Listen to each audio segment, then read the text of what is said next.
আছে, অনুমতি আছে, অনুমতি আছে। গাড়ি তো সব আমার গাড়ি থামাইতে ওদের আইনের কোন অনুমতি নেই। এদের অনুমতি কি? গাড়ি থামাইয়া প্যাসেঞ্জারে হারান্তি করা, এগুলি কারা? নারায়ণগঞ্জ সিটি কর্পোরেশনের কাছে অনুরোধ করছি, এদেরকে কি দায়িত্ব দেওয়া হয়েছে? আমি রুগী নিয়ে যাচ্ছি, আমাদের গাড়ির ভিতরে উঠা গাড়ি সাইড করার জন্য তাদেরকে কে অনুমতি দিচ্ছে? অনুমতি দিচ্ছেন বলেন? হ্যাঁ, আপনাদের কোনো অনুমতি আছে? তারা চিন্তাই করেনি, তারা আমাদের গাড়ির ভিতরে ফাল দিয়ে উঠছে। কারণ কি? কারণ কি বলেন?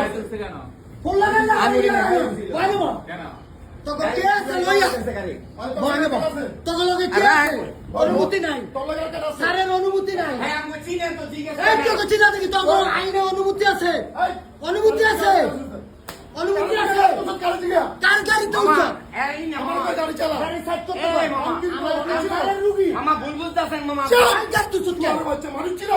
গাড়ি তো আমার গাড়ি থামাইতে ওদের আইনের কোন অনুমতি নাই। নারায়ণগঞ্জ সিটি কর্পোরেশনের কাছে আমি বিচার দিতেছি, এরা কারা? আমাদের ক্যান্সারের রুগীরা গাড়ির ভিতরে উঠা গাড়ি সাইড হইতে বলে, এরা কারা? এই যে স্যারের কাছে জিজ্ঞেস করছি, স্যার বলছে তাদের অনুমতি নাই। থানায় দিয়ে দিব স্যার, থানায় দিয়ে দিব, থানায় দিয়ে দিতে বলছে। চিনার দরকার নাই, ভয় নেব, থানায় দিব।